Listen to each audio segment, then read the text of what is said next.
Do you believe in Bigfoot? I grew up in a neighborhood with 7 boys and me. I was the only girl.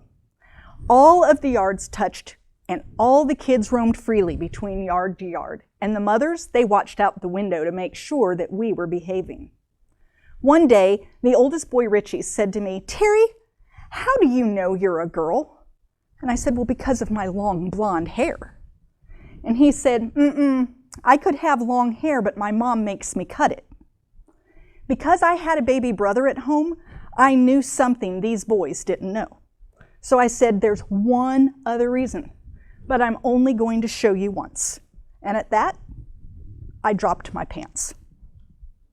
As you can imagine, the mothers came running, and it was the first time in my life that I realized that people were different, and those differences mattered. I grew up in a very homogeneous community. In my elementary school, there was only one black family, and I didn't know that was unusual. In the 2nd grade, I came home and told my mother that I had a crush on a little boy. And when she heard his last name, she said to me, "You can't like him. He's Jewish."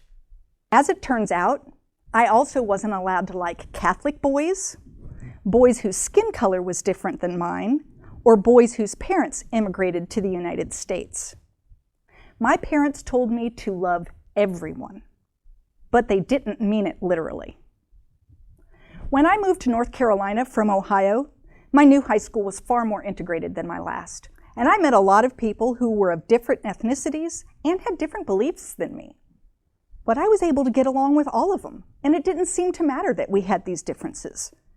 I was confident that unlike my parents, I accepted people for who they were, until I took my daughter to find her first apartment after she got married, and I learned an appalling truth. She had just gotten married to a Navy man, and he was going to be gone a lot, so finding her a safe apartment was really a necessity. So we went to a neighborhood that was halfway between the port and her new job, and we decided to take a look around before doing an apartment tour. When we were done scouting around, I said, "I don't think this is a safe neighborhood." She called me out and said, "Why? Because there was a black man changing his tire?" Yes. The answer was yes, but not just the black man changing his tire. There was a black man sitting on the stoop, and a woman wearing a hijab carrying in her groceries. And I heard Latino music floating through an open window. And wouldn't my daughter be safer in a community with white men and white women and white music? As these thoughts raced through my mind, I realized I had become the racist I never wanted to be, and I felt a hot shame. I would have sworn that this wasn't me, but it was. And the proof was staring me in the face. I didn't know what I was supposed to do next. Thankfully, my story doesn't end with me as a closet racist. As an author of historical fiction, I understand the value of research, so that's where I started. I asked my children what they believed and recognized that the younger generation often doesn't view people the same way that I view people. In fact, they didn't group people based on exterior features or belief systems. They looked at people as part of humankind and tried to judge each person individually. Unfortunately, they didn't really know how they did it, and I also noted that they weren't always successful. I also talked with my peers. This made me feel a little better because I realized I was not alone. Most of my friends had similar concerns. We also felt a little bit angry. And it was because we thought a lot of the government policies seemed to focus our attention on things like color. And a lot of the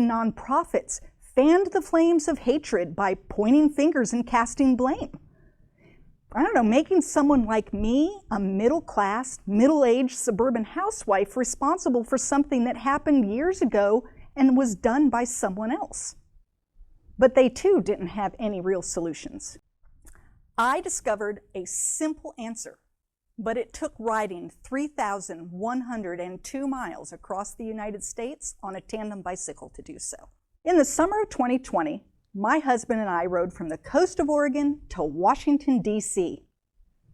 That was COVID summer, political unrest summer. People thought we were crazy. They said, "You're going to be killed. Why would you go this summer?"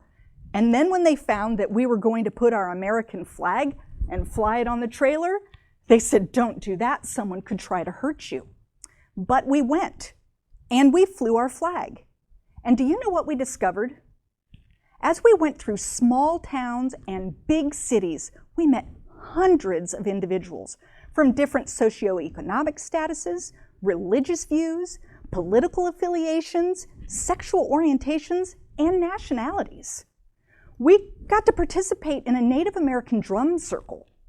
We met someone from Iran who was willing to buy us pizza for dinner. We spoke with a man who, based on the sign in his front yard, didn't support the same political candidate that we were going to support. And we discussed the possibility of the existence of Bigfoot with someone who swears he and his buddies saw him in the woods one night. And we got along with all of these people. In fact, we got along with everyone we met. And the why is simple. We focused on similarities rather than differences. When we got to know people one at a time, the things that could tear us apart just didn't matter. Let me illustrate with a simple example. I am the author of 3 historical fiction novels that focus on things like xenophobia, racism, and sexism. I have had the opportunity to speak on dozens of national and international podcasts and state and local groups. I also happen to have blonde hair. Now let's just say that you don't like blonde authors, can't stand them, but you come to one of my events and you meet me, and you decide you like me. Well, now you have to do one of 3 things. You either have to live with the contradiction, you have to make me an exception to your blonde author rule, or you have to change your rule. Most people don't live well with contradictions, so you're liable to pick one of the other 2 choices. However, if you only meet one blonde author, you're likely to make me an exception to the rule. But what if you meet 3, or 5, or 10? Eventually, you're going to have to change your rule. You're going to have to realize that your rule was based on a false idea. Maybe you did meet a blonde author that you didn't like, but as it turns out, it had nothing to do with her hair. This is a crazy example because most people don't dislike blonde authors. But when you trade out blonde author for a group that you've labeled as them, then the example becomes crystal clear. But how do you go about meeting people that you've labeled as them? Well, the first thing you have to do is figure out who they are. This could be someone that makes you feel uncomfortable, or makes you feel superior, or makes you feel afraid. It could be someone of a different nationality or religion. It could be someone that's in a group that's marginalized. Or it could really just be someone in which you hold this negative stereotype. I mean, think about, maybe it's the elderly. What do they have left to offer the world? Or someone with tattoos and piercings on their face.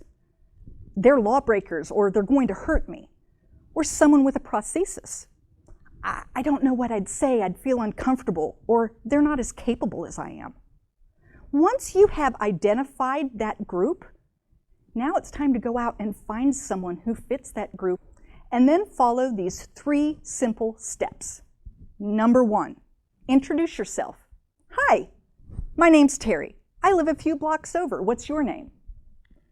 Number 2, ask questions to get to know them better. I've found that a really good conversation starter is this. What is something that you love that you could talk about for hours?